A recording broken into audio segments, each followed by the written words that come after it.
Bir haritanın üstüne bir para kesesi bırakırsan, önce çınlar, sonra susar. Çınlayan şey hayallerindir, susan, gerçek coğrafya.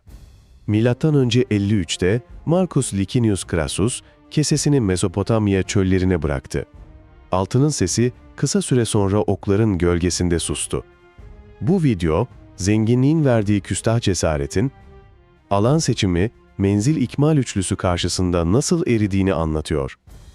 Carre, Latince adıyla Carrhae Muharebesi, Roma'nın yakala ve döv refleksini, Spartaklı'nın uzaktan erit yakınlaşma izni verme taktiğiyle çarpıştıran bir ders kitabıdır. Devam etmeden önce yeni bölümleri kaçırmamak için abone olmanız ve bir beğeni bırakmanız harika olur. Roma'nın göğünü bir süre 3 yıldız aydınlatıyordu. Pompeius, Jules Caesar ve Crassus. Caesar, Galya'da şimşek. Pompeius, Akdeniz'de demir yumruktu. Crassus ise Roma'nın en zengini ama parlak bir zafer satırından yoksun. O satırı doğuda Partlara karşı yazmak istedi. Roma ordusunun mevcudu yaklaşık şöyleydi. 35 ila 40 bin kişi, 7 civarı lejyon, yani 30-35 bin piyade, artı 4-5 bin süvari ve yardımcı. Bazı okumalar üst sınırı 42-45 bine çıkarır. Ermenistan kralı Artavaştes tecrübeyle konuştu. Dağ rotasından gel, ikmal bende, dar geçitlerde birlikte savaşırız. Crassus ise haritada kısa görünen çöl hattını seçti.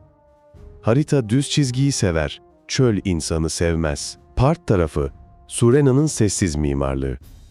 Kral Orodes'in batıya emanet ettiği Surena, genç yaşına rağmen aristokrat kudretin verdiği lojistik kası sahayı okuma becerisiyle birleştirdi. Kurduğu üçlü omurga şuydu. Atlı okçular yaklaşık 8 ile 10 bin. Sürekli gel vur çekil. Amaç, Roma'nın sinirini ve suyunu tüketmek. Katafraklar yaklaşık 1000 ile 2000. Tam zırhlı atlılar, doğru anda kontos mızraklarıyla çelik bir çekiç gibi inmek. Deve kervanı, hareketli mühimmat deposu. Ok bitmesin diye sürekli tedarik, savaşın ritmini zamanla yönetmek.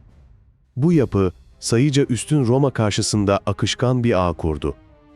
Amaç nettir, yakın dövüşe izin verme. Roma'nın güçlü olduğu kapıyı kilitle, ilk temas. Crassus, Fırat'ı geçip içeri girdiğinde gökyüzünde tek bir dil konuşuluyordu, toz. Toz, hem sayıyı gizler hem sabırı yer. Spartaklı okçuları görünür, ok yağdırır, sonra rüzgar olur, yok olurlar. Romalılar kare düzen kurdu. Kare, psikolojik bir kaledir. Ama yaklaşık 8-10 bin atlı okçunun menzilinde, o kale, ağır bir sobaya döner. Zırh kızarır, kol yorulur, karar mekanizması yavaşlar. Romalıların toplamı 35 ile 40 bin arasıydı. Ama arazideki geniş yayılım ve su ikmal zorlukları bu sayıyı tek yumruk yapmayı güçleştirdi. Partların toplamı 10 ila 12 bin. Fakat her biri bir tekerlek hareketin çarpanı. Crassus'un oğlu Publius, Galya'daki süvari tecrübesiyle meşhurdu. Kaçanı kovalar, kırarız dedi ve 1300 süvariyle yaklaşık 1000'i Galyalı, 500 okçu ve 8 lejyon kohortuyla, yani yaklaşık 3800 ile 4000 piyadeyle, toplam 5600 ila 5800 kişilik bir askerle ileri atıldı. Surena'nın istediği tam da buydu, ayır ve yut. Atlı okçular kaçarken, geriye dönüp keskin atışlar yaptı. Parthian shot, yani part atışı. Kovalamaca uzadıkça Publius, kum mıknatısına döndü. Takat bittiği anda Surena, katafrakları sürdü.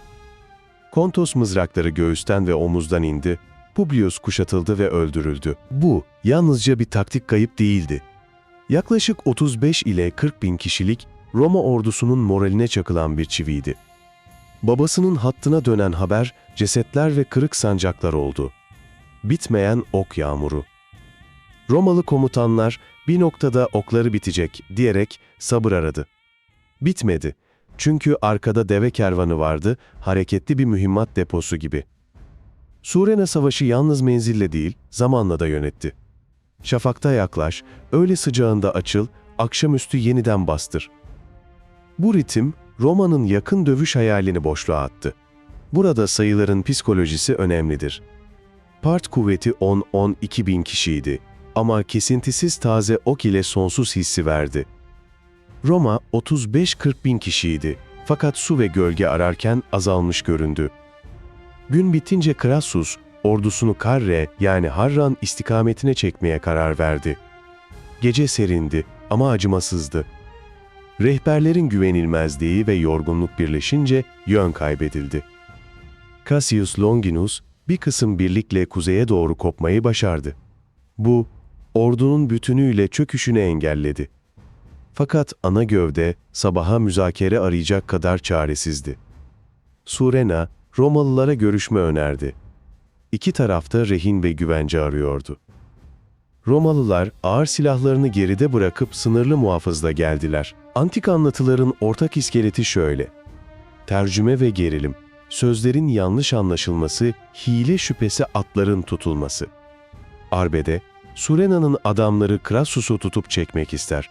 Romalı subaylardan biri bir part komutanının atına asılır. Tartışma boğuşmaya döner.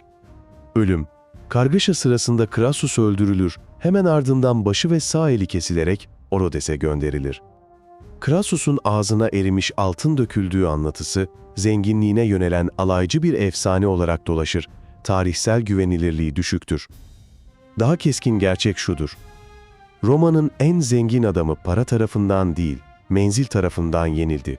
Partlar, Roma lejyonlarının kartallarını Akila ele geçirdi. Bu, askeri olmaktan çok, dinsel ve simgesel bir felaketti. Roma kamuoyu için Carre, yalnızca 20 bin civarı ölü ve 10 bin kadar esir demek değildi. Gururun kırılmasıydı. Bu sancaklar, Augustus döneminde M.Ö. 20 diploması ile geri alındı. Aradaki 30 yılı aşkın süre, Roma'nın hafızasında yakıcı kaldı. Surena'ya ne oldu? Zaferin kısa ömrü. Carre zaferi, Surena'yı parlatırken onu aynı anda tehlikeli kıldı. Part krallığında merkez, Orodes ile soylu aileler arasında her zaman bir denge vardı. 10-12 bin kişiyle Roma'yı durduran genç komutan, sarayda gölge üretmeye başladı. Antik rivayet şöyle der: kıskançlık ve tedbir karışımı bir kararla Surena idam edildi. Böylece Carre'nin kahramanı, kendi sarayının koridor siyasetine yenildi. Basit ama acı ders. Zafer, bazen en çok kazananı yaralar. Roma'nın hataları yaklaşık 35 ile 40 bin kişilik bir kuvvet. Alan seçimi, düz, açık ve gölgesiz çöl atlı okçu için otoban. İstihbarat ve rehberlik, yerel rehber yüzünden yön ve zaman kaybı. Tek ritim, yakın dövüşte bitiririz inadı, menzil oyunu görmezden gelindi. Yan kanadın kopması, Publius'un 3-4 bin kişilik çıkışı ayır-yut kapanına düştü. Partların artıları yaklaşık 10 ile 12 bin kişilik bir kuvvet. Mühimmat lojistiği, deve kervanı sayesinde bitmeyen ok. Menzil hareket senkronu, atlı okçu gel vur çekil, katafrakt zamanlı darbe. Psikoloji ve iklim, ok kadar susuzluk ve umutsuzluk hedef alındı. Komuta disiplini, yakın dövüş yok emri, tüm gün bozulmadı. Son cümle. Carre'yi yakalama doktrinine karşı uzaktan eritmenin kazandığı gündür. Dağ rotası ve alternatif kader. Artavaştes'in dağ rotası kabul edilseydi, Roma, Ermeni süvarisiyle takviye alır. Çölün su ve sıcak tehdidi azalır. Atlı okçu ritmi dar geçitlerde bozulabilirdi. Fakat katafraktlar dar alanda çivi gibi işler. Orodes de Batı'yı sahipsiz bırakmazdı. Yani alternatifte bile zafer garanti değil. Ama şu net, alan seçimi savaşın yarısıdır. Sonuç. Carre, Roma'nın doğu rüyasına ince bir sınır çizdi. Sezar Pompeius iç savaşını düşün. Eğer Crassus ayakta kalsaydı iç denge başka olurdu. Fakat tarih, bazen okun menzili, atın nefesi ve rehberin niyeti kadardır. Carre'de kazanan 10 ile 12 bin kişilik hareketli ağ, kaybeden 35 ile 40 bin kişilik ağır omurga oldu. Altının sesi sustu, ok konuştu. Ve ironinin zirvesi, Surena, zaferin dumanı dağılmadan saray siyasetinin kurbanı oldu. Roma'yı çölde durduran komutan, kendi evinde kralı tedirgin ettiği için durduruldu. Crassus, kesesinin ağırlığıyla tarihi eğebileceğini sandı. Oysa tarih, bazen okun menzili, bazen ikmalin sessiz ritmi, bazen de bir rehberin yanlış bakışı kadardır. Karre, yani karhe, şunu gösterir. Sayılar her zaman çokluk demek değildir. Doğru alanda ve doğru zamanda yönetilen azınlık, çoğunluğu eğebilir. Yorumlara bırak. Sence kırılma anı Publius'un kopması mıydı, yoksa okların bitmeyen ritmi mi? İkinci soru, Surena gibi bir komutan için zafer ne zaman siyasi riske dönüşür? İzlediğin için teşekkürler, abone ol, bir beğeni ve yorumunu bırak.